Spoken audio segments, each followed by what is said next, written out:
Hello guys, আপনারা সবাই কেমন আছেন? আমি ভালো আছি। তো আজগো মুই আপনাকে লাগে একটা বিষয় কমো। বিষয়টা মন দিয়া শোনেন। এই দেশ এত গরিব, তারপরও মোরা যারা অন্য দেশে গনে আইছি হ্যাগরে কয় গরিব।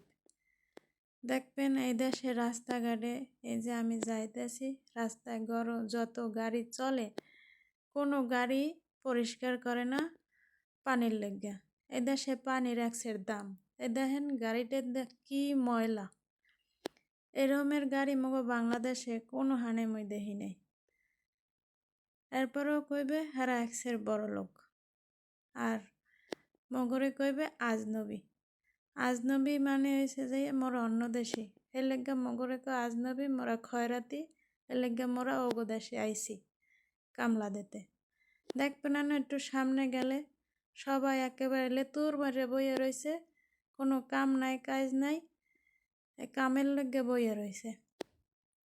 ওই যে দেখেন কত লোক রোডের পারে বইয়ে রয়েছে কাজের লেগে।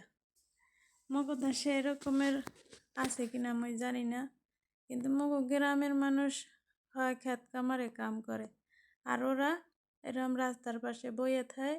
কের বাড়ি যদি কাম লাগে ওগুলো ডাক্কা লইয়া যায়, এরপর কাম হরে। আর এই দেশে রাস্তাঘাটে কি ভাঙ্গাচুরা গাড়ি। মগো বাংলাদেশে এরকম ভাঙ্গাচুরা গাড়ি মই কোনোদিনও দেখি নাই। আপনারা দেখে থাকলে পরে জানাইয়েন কমেন্ট করে।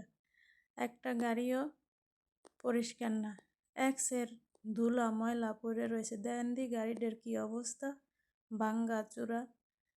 এরপর হেরা একসের বড় লোক।